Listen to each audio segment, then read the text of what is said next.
우리는 이사야서 34장 하겠습니다. 이사야서 34장. 함께 나누실 말씀 제목은 줄과 추라는 제목으로 나눕니다. 오순절, 오늘부터, 죄송합니다. 오늘부터 사순절 첫 번째 주일인데요, 오늘이요.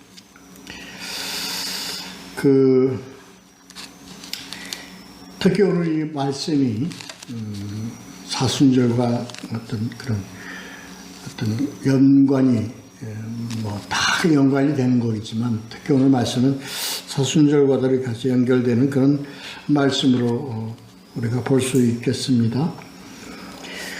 17절까지가 있는데요. 34장은 17절까지가 있는데, 그 성경대로 오늘 이렇게 좀 구분이 나눠져 있죠. 1절부터 7절까지. 그 열국들에게 주시는 말씀입니다. 열국이여. 그런 내용을. 그 다음에 8절부터 15절까지입니다.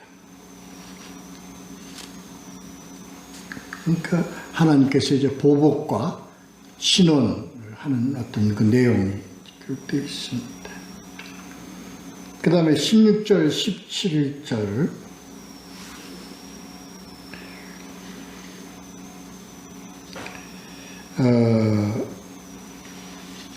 읽어보라. 읽어보라. 나오는 본문 내용이 나오는 말씀입니다. 읽어보라.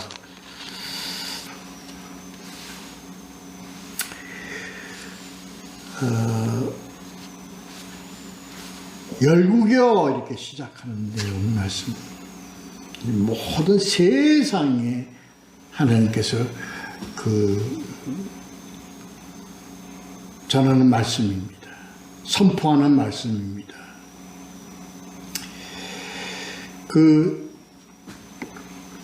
특히 그 중에서 누구에게 해당하는 얘기냐? 너희들 하나님의 백성을 대적하는 세상에 대해서 외치는 소리입니다. 세상 사람들아, 세상에 대해서 너희들 하나님과 반대쪽에 서 있는 하나님의 원수 되도록 생활하는 삶을 사는 이 대적들아, 전 세계의 대적들아. 그렇습니다. 믿지 않는 자들이 대적이죠. 믿지 않는 자들은 또 하나님을 어떻게 대면하지 않는, 그러니까 하나님을 섬기기를 싫어하거나 섬기는 자들을 핍박하거나 그건 다 속해 있습니다. 이런 자들에게 하나님의 예비된 심판을 전하는 그런 내용의 말씀이 오늘 이사야서 34장 하시는 말씀입니다.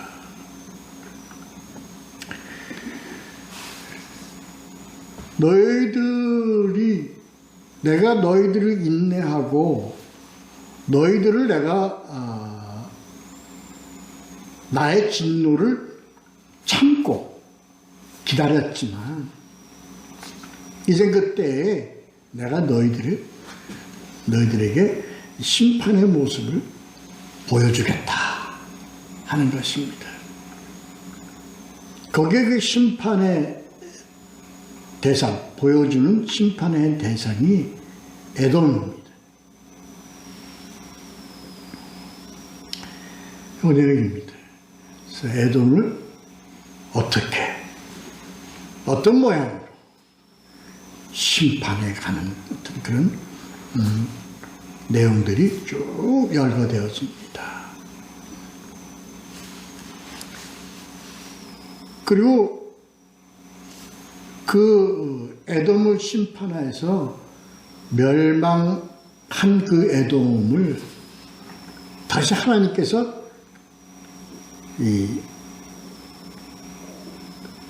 나누어 주겠다. 쪼개서. 근데 여기서 좀 내용이 좀 난해한 내용이 나옵니다만 하여튼 그런 내용입니다. 첫째 단락서도 우리가 함께 본문의 말씀과 함께 우리가 한번 보도록 하겠습니다. 그래서 열국이여 이렇게 시작하는 겁니다. 그에 대한 내용은 좀 전에 말씀을 드렸죠.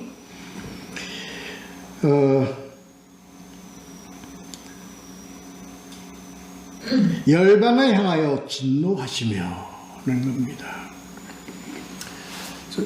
진노하신다는 얘기는요, 갑자기 진노하시는 게 아니라 인내하신 진노를 이제 하나님께서 바라신다.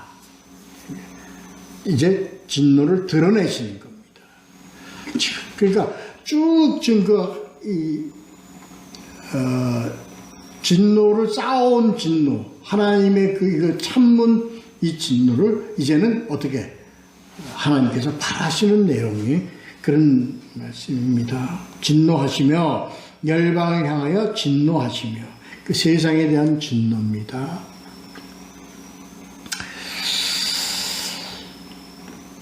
오늘 이 내용의 말씀은요, 에돔에 대한 에돔에 하나님께서 진노를 이제 바라시는 이 내용은 우리가 창세기 18장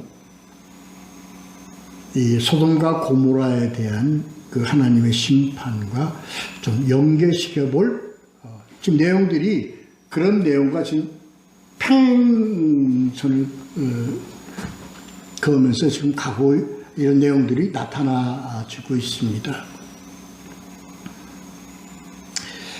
그러면 왜 하나님께서 소돔과 고모라에 대한 것 같이 에돔에 이제 물론 세상에 대한 진노지만 그것을 에돔을 표적으로 삼아서 이렇게 지금 하나님께서 역사하시느냐 심판하시느냐 하는 것을 우리가 좀 생각을 해봐야 될 것입니다. 에돔은 우리가 잘 아시죠? 누구의 후예입니까? 에돔은 바로 에서의 후예입니다. 다시 말해서 하나님의 그 백성의 줄기입니다. 여기에 우리가 좀 고찰해야 됩니다. 묵상해야 됩니다. 왜 그랬죠? 왜? 우리는 그 성경에 나와 있듯이 에서와 야곱은 나중에 화해를 하죠. 그래서 융화를 합니다. 근데 이 하나님의 견인, 우리가 참 이해할 수가 없는 그 하나님의 견인에 우리가 그 단면을 볼 수 있는데, 에서와 야곱이 태어날 때 하나님께서는 작정해 놓으셨어요. 이게 우리가 참 난해한 어떤 그런 내용입니다. 어떻게 작정해 놓으셨어요? 야곱은 사랑하고 에서는 미워하다. 이게 우리가 난해한 내용입니다. 그래서 그 역사적으로 하나님께서 그렇게 견인을 하신 것 같아요. 그래서 그 바벨론에 의해서 공격을 받아서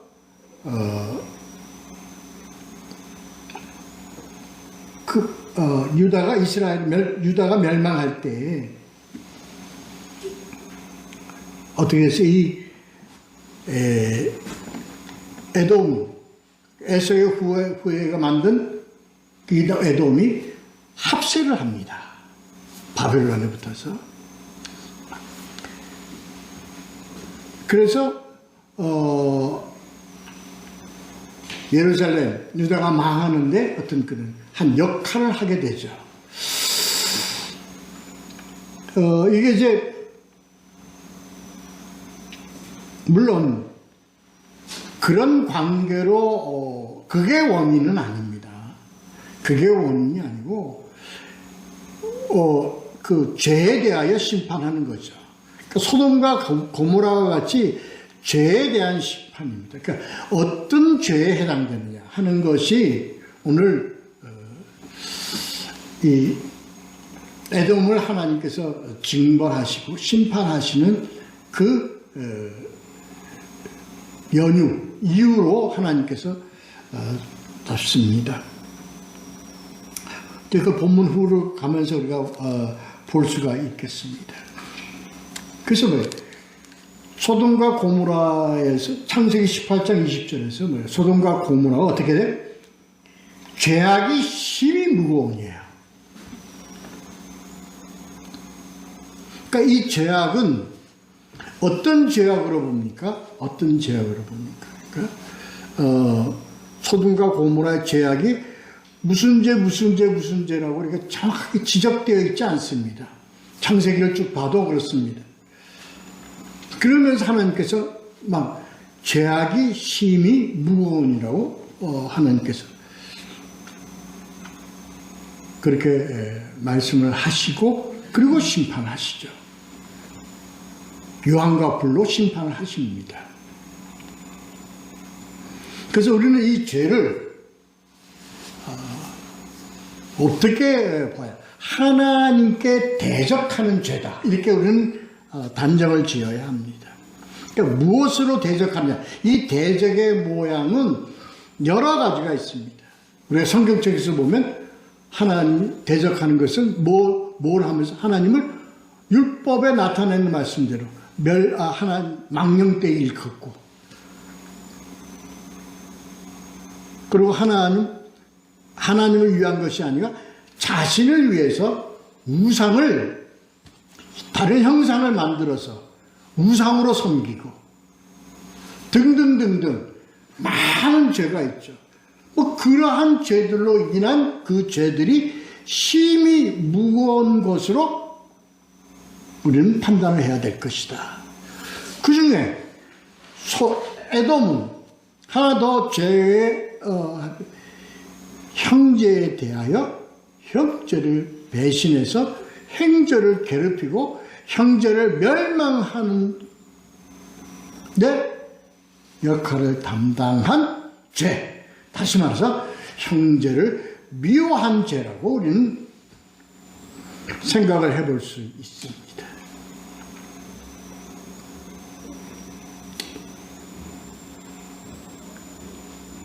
그것이 크다. 그것이.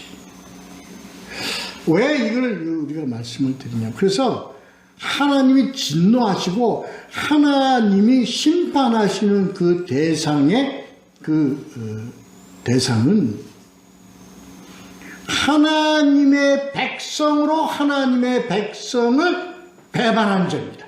다시 말해서 하나님의 백성으로서 하나님을 거역하고 하나님을 역행하고 하나님을 떠난 백성, 이렇게 우리가 단정 지을 수 있습니다. 그런데요, 우리가 창세기에서부터 심판의 대상이 된 백성들이요, 다 누구였느냐? 하나님의 백성으로, 물론 태초부터 시작하면 하나님의 백성 아담의 후예로밖에 더 있지 않습니까? 이것이 뭡니까? 하나님이 이 세상에 창조하신 하나님의 백성의 줄기에서 다 이 죄악의 죄들이 나타나 있었던 겁니다. 아담으로부터 시작해서 가인으로부터서 그 노아를 통해서 방주를 통해서 심판한 하나님의 백성들이었고요. 또 바벨탑 백성들을 다 흩어게 한 그 백성들 다 하나님의 백성들이었습니다. 이러한 하나님의 백성으로서 하나님을 거역한 여기에 대해서 하나님께서 뭐하냐? 심판이에요. 왜 제가 이 말씀을 드리느냐?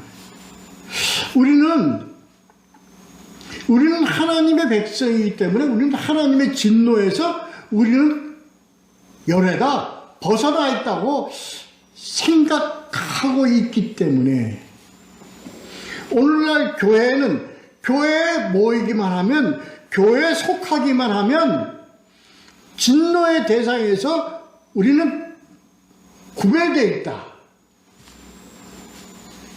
하고 생각하는 잘못된 그러한 오판을 우리가 알고 깨달을 수 있는 어떤 메시지로 우리가 오늘 받아야 됩니다.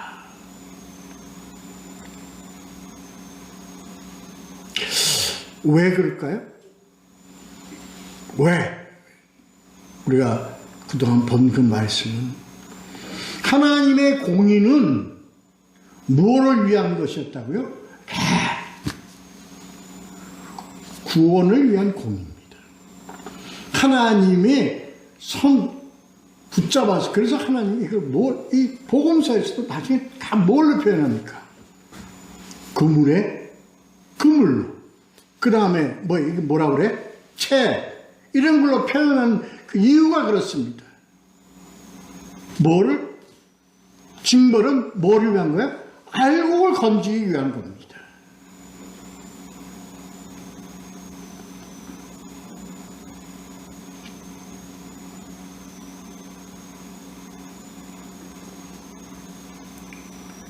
그래서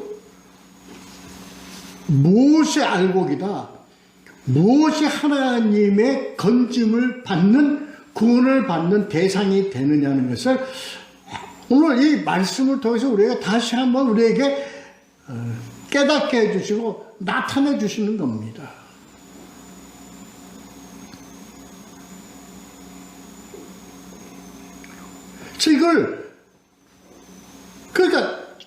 이걸 말씀을, 이걸 선포하신 하나님 말씀을 정확하게 전해야 됩니다. 특히 교회는 그렇습니다.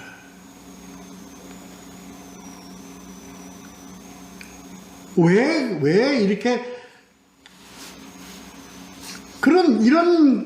이런 어떤 부정적인 이런 내용을, 말씀을 드려야만 되는 이유가 있습니다. 왜?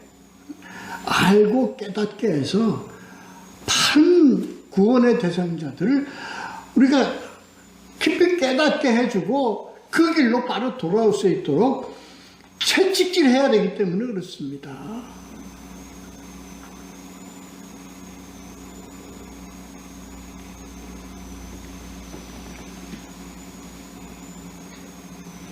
그래서 그 하나님의 진노가 뭐가 진노예요? 하나님의 뜻과 하나님의 그 어떤 이 목적을 어떻게 벗어나 버리는 자들에 대해서 하나님께서는 어떻게 3절에 보시면 2절 후반절에 보시면 그들을 어떻게 했어요? 진멸하시고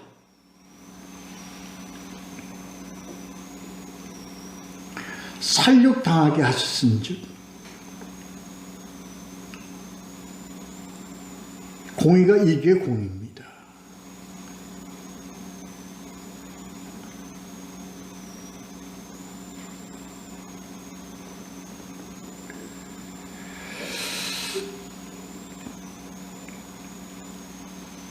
우리가 그 바벨탑에 보면 그 하나님께서 그 이유를 설명한 설명이 뭐냐? 거기 나와 있는 내용에 따르면 그들이 탑을 쌓으면서 뭐라고 얘기를 해요?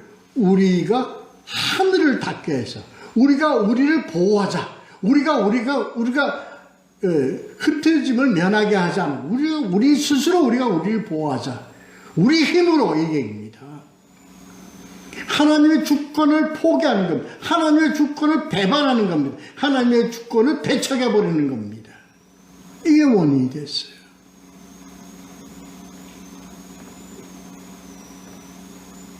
하나님은 어떻게 하셨어요?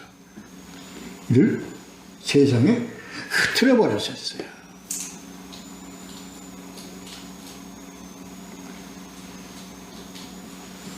그렇습니다. 그래서 여기서 우리가 정확하게 이해를 하고 해석을 해야 들어가야 됩니다. 여기서 살육당하고요, 여기서 피 흘리고요, 여기서 우리가 그 버림을 당하고 내버려짐을 당하고 이렇게 되어지는 것은 오늘 육신적인 의미를 나타내는 것을 넘어서 우리의 영적인 우리의 결과를 얘기하는 겁니다. 심판의 결과입니다. 여기는 영적인 의미로서 우리가 받는 이 심판과 우리가 징벌은요, 뭐가 없어요? 예. 어떻게 돼요? 그러니까 기회나 어떤 그런 하나님의 돌이킴이나 또는 어떻게 다른 길, 피할 수 있는 길이 있느냐? 없습니다. 없습니다. 그걸 묘사하시는 겁니다. 지금. 하나님이 공의의 어떤 그런 집행에는 뭐가 없어요? 예외가 없고 피할 길이 없고 그렇습니다.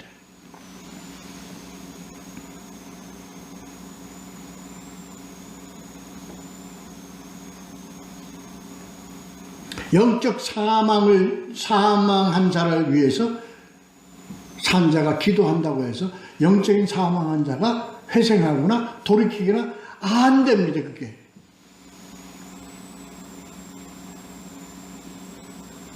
그게 그 지금 1절부터 7절 사이에 다 나와 있는 내용들입니다. 왜 그러냐? 4절에 보면요. 만상의 세잔함이. 세잔함이란 어떤 세잔함의 의미가 뭡니까? 창조의 의미가 퇴색되어져서 쇠해졌다는 얘기입니다. 목적에 벗어났다는 겁니다. 그러니까 하나님의 목적, 하나님의 의도, 하나님의 뜻과 전혀 다른 방향으로 가는 세상에 대하여 하나님, 이것은 뭐예요? 세잔함이, 퇴색되어 버림이, 무용하게 되어 버림이, 이런 의미입니다. 그래서 하나님이 목적한 창조의 이 세상에 뭐가 없어? 아무 효과가 없는 거예요. 열매가 없는 거예요. 가치가 없어져 버리는 거예요.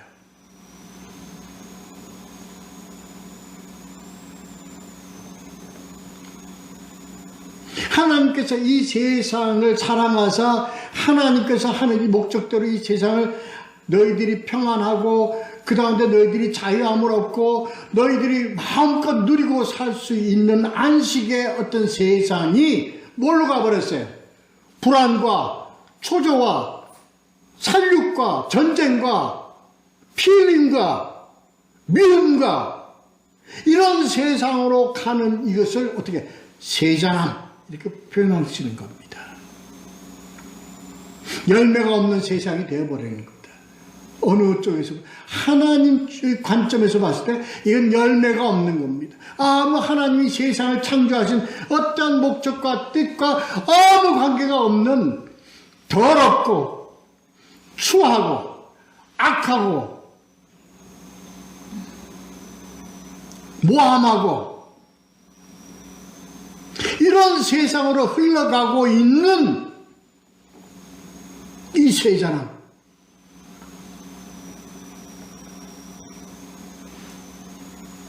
마치 뭐 같지? 무화과 잎이 마름 같으니라.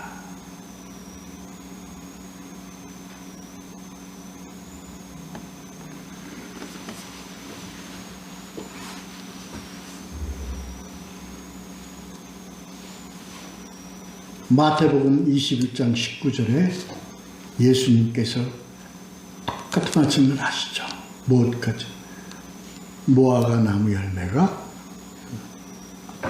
다시는 열매를 맺지 못하리라. 심판을 의미하는 겁니다.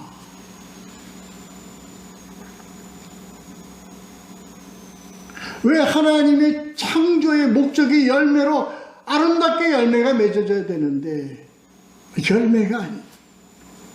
이런 하나님의 어떤 그런 창조의 열매는 안 열려. 심판이에요.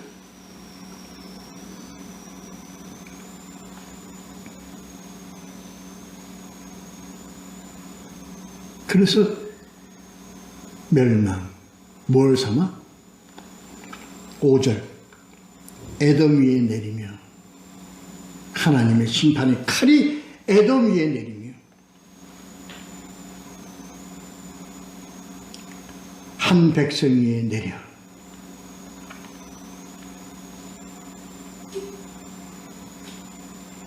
그래서 여호와의 희생이 이건 5절 6절은요 어떤 의미냐면 하나님께서 뭘 삼아?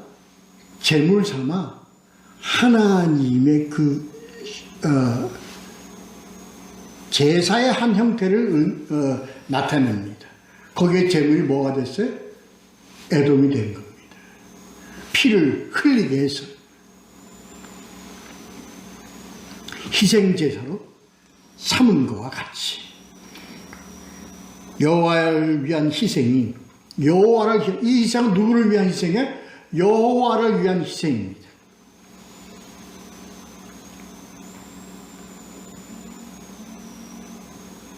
보스라에 있고 이 보스라는 성읍입니다. 어디 성읍이냐? 에돔의 성읍입니다. 성읍이라고 합니다.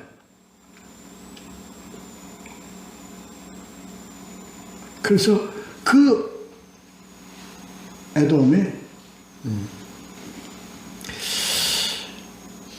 왜 하죠? 하나님께서 희생제사를 왜 드리게 하죠? 뭐를 위해서 희생제사를 드리게 해요? 예. 구원하기 위해서 희생제사를 드립니다. 대속하기 위해서 희생제사를 드리게 합니다. 대신 속죄 제물로 삼아 구속하기 위함입니다. 이 의미를 이해가 되십니까? 이거 우리가 좀 잘 알아야 돼요. 누구를 대속의 제물로 삼아요? 하나님의 백성을 제물로 삼는 거예요. 형제를 제물로 삼는 거예요. 여기에 그래서 이 전체 본문의 전체 내용이 어떻게 흘러갑니까?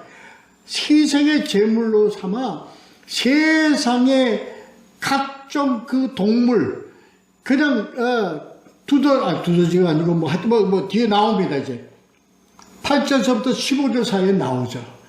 이러이러한 동물들이 다 모여서 그냥 그것들에게 하나님께서 뭐죠? 이게 나누어 줍니다.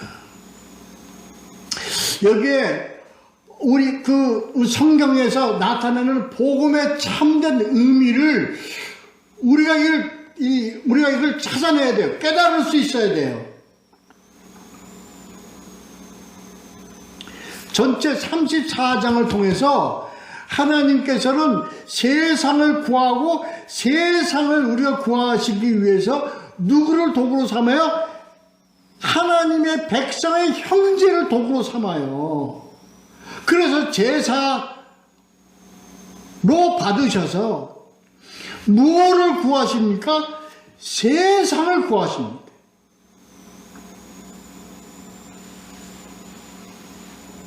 (34장의) 의미입니다.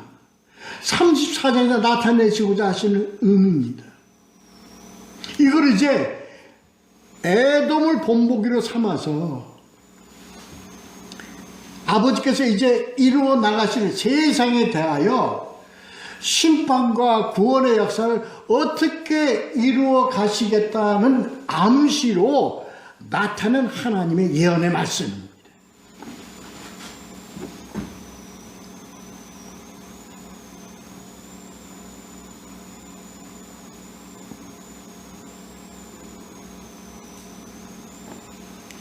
8절에서 15절 사이에 그래서 하나님께서 어떻게 해서 보복과 신원으로 보복은 뭐예요? 하나님께서 심판의 의미를 가지고 있습니다. 죄에 대한 보복입니다. 신원은요 회복의 의미가 있습니다. 되찾는 의미가 있습니다.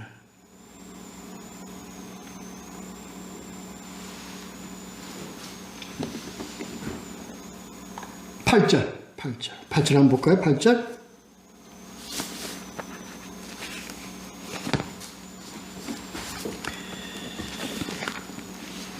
이것은 여호와께서 보복하시는 날이요 시온의 송사를 위하여 신원하시는 해라. 시온의 송사가 뭡니까? 예루살렘에 대한 하나님의 송사입니다. 그래서 어떻게 합니까? 뭐가 신원에 대한 송사를 위해서 뭐로 신원하는 것을. 신원은 뭡니까? 회복입니다. 여기서 시온은 바로 하나님의 백성 교회를 얘기하는 겁니다. 다시 얘기해서 교회를 위해서 교회의 신원을 위해서 뭐를 칩니까? 교회를 친다는 얘기입니다.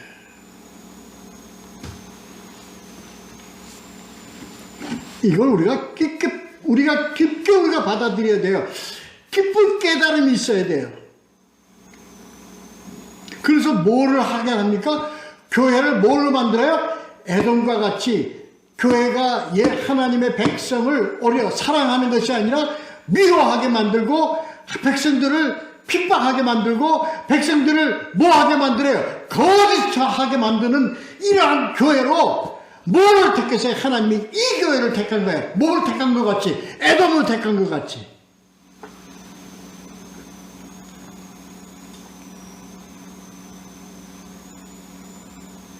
다시 말해서요.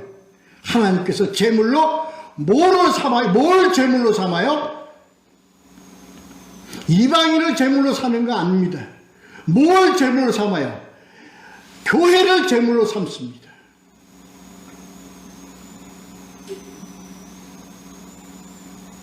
교회의 이름으로 모인 거짓된 이 교회들을 뭘로 삼아요? 제물로 삼아요. 뭐를 위해서?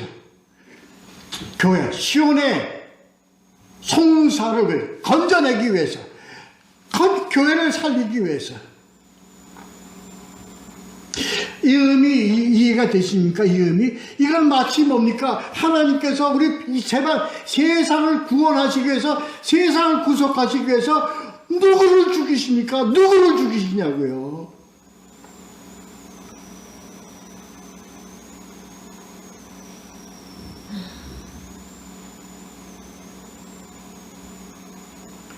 이 의미를 우리 교회가 이걸 깨달아야 됩니다. 그래서 죄가 어디에 죄가 더 많아요?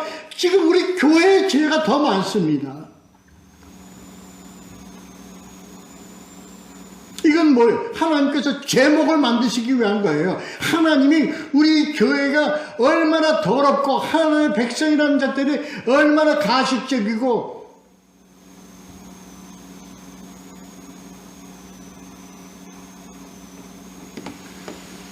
실제 오늘날 죄가 어떤 죄가 많습니까? 어떤 죄가? 하나님을 대적하는 죄들이 엄청 나오고 있습니다.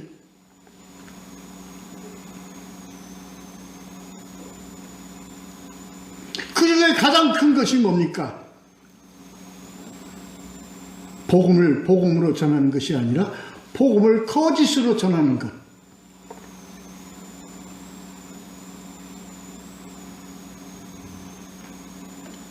옛날에는 거짓 예언이라고 했지만 지금은 성경을 다르게 해석해서 참된 뜻을 벗어나서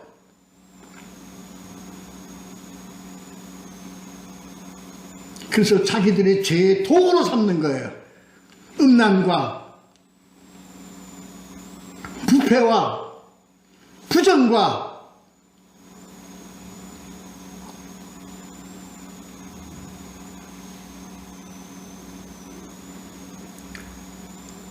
우리가 이걸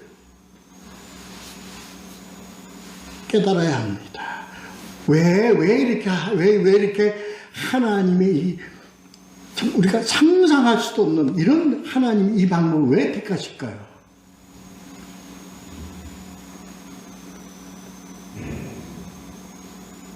하나님은 우리를 사랑하기 때문에 자기 피를 흘리시는 겁니다. 같습니다.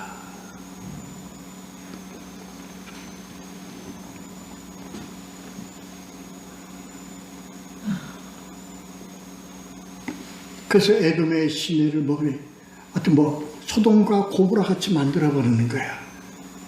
유황과 역청과 그걸로 짓는데 온전히 완전히 폐허시켜버립니다.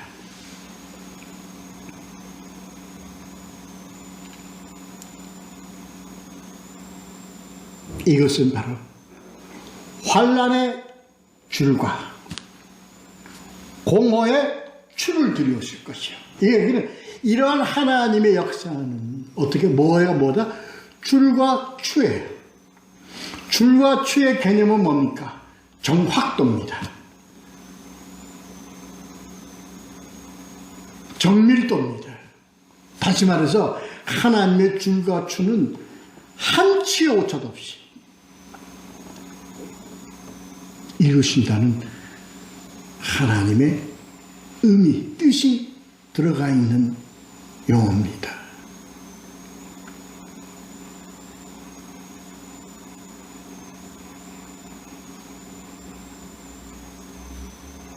한치 오차도 없이 에돔을 하나님의 형제를 파멸시키겠다는 겁니다. 인간의 힘으로 에돔은 다시 멸망한 그때 다시 일으켜서 다시 세우려고 합니다. 내용이 어디 나옵니까? 12절 잘 보시죠. 본문 잘 보셔야 됩니다. 12절 그들이 국가를 이으려 하여 귀인들을 부르되 아무도 없겠고 그 모든 방백도 없게 될 것이요. 그럽니다. 이게 무슨 의미입니까?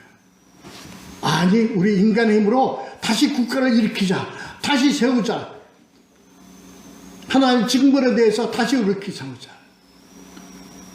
파멸의 기점은 뭐냐? 아무도 없게 만들어요.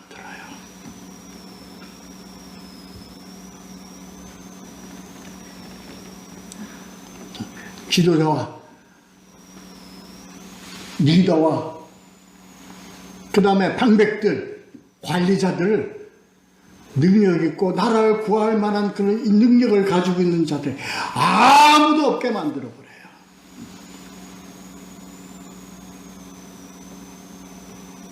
교회를 일으키려 해들 다시 교회를 세워보자. 그래도 이게 지금 100년, 200년 된 교회인데 다시 세워보자 하고 애쓰려고 애써도 하나님께서는 아무도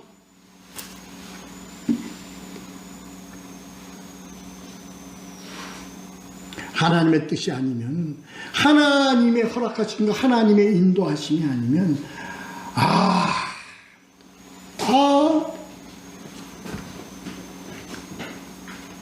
세울 수 없고 다시 재건할 수도 없고 이렇게 되어지는 하나님의 고난을 우리는 알고 깨달아야 할 것입니다. 그래서 거기는 뭐야? 원치 않는 그런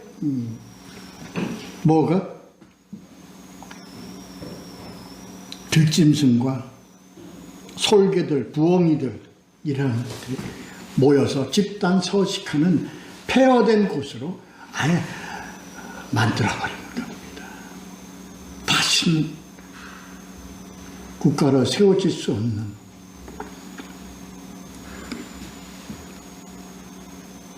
그리고 거기는 궁궐에는 가시나무가 나며 몇 절? 13절부터 14절까지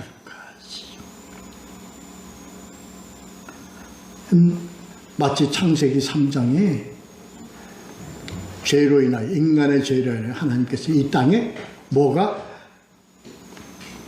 가시덤불과 엉겅퀴가 날 것인가. 부엉이가 거기서 깃들고 솔개들이 함께 거기에 모이리라. 다시 해서 에돔의 파멸은 영원할 것이다. 영구적이다. 하나님께서 작정하신 그 하나님의 그 의도대로 역사 속에서 사라져버리게 한다. 자, 마지막 세 번째 단락 16절 17절 이 내용을 난해합니다. 이거 우리가 해석을 잘해야 됩니다. 거기서 하나님께서는 어떻게 이걸 우리 정확하게 읽어야 된다. 뭘 읽어야? 너희는 여호와의 책에서 찾아 읽어보라. 하나님의 말씀은 기록된 데다. 증거는 하나님의 말씀의 책이다. 다시 말해서 성경이다. 낱낱이 기록되어 있다. 어제나 오늘이나 내일.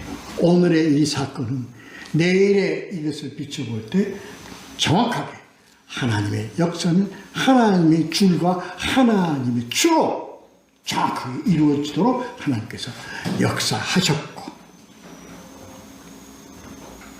그래서 이걸 어떻게, 자, 요 내용 16절에 보면 여호와의 입이 이를 명령하셨고 영이 이를 모으셨느니라. 여호와의 입이 명령하셨고 여호와의 영이 이를 어떻게 모으셨느니라. 하나님이 말씀하셨고 성령이 어떻게 역사하셨다. 이건 얘기입니다.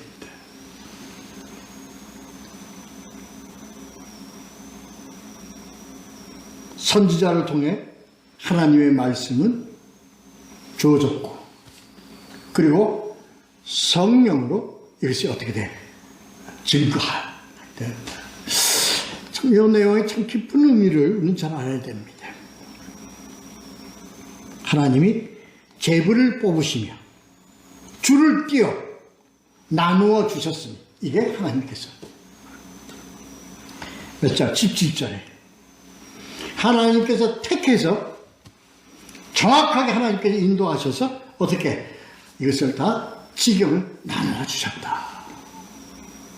마치 뭐처럼? 여호수아 19장의 말씀처럼.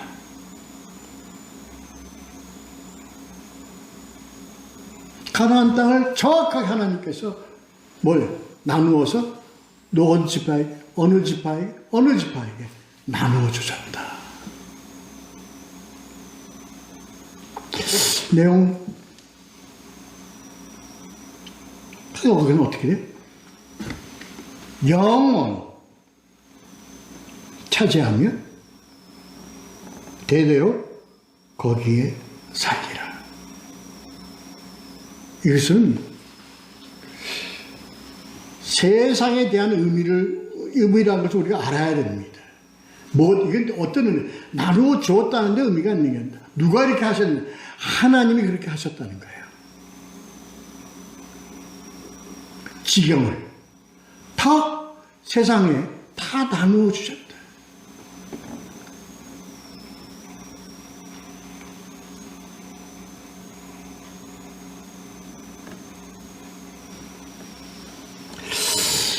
오늘 이 말씀 속에서 우리가 이걸 깊이 깨달아야 합니다. 그래서 우리는 중요한 의미는 우리 하나님께서 하나님의 백성을 뭘로? 제물 삼아 뭘로? 하나님의 백성을 구한다는 한 그 흐름, 34절의 내용을 보고 우리가 깨달아야 할 것이라고 생각합니다. 오직 하나님의 말씀 속에서 너희들이 찾아 읽어 하나님의 뜻을 깨달아 순종하며 살아가는 하나님의 그 권고 말씀을 우리가 깊이 새기며 나아가야 될 것입니다. 기도하겠습니다.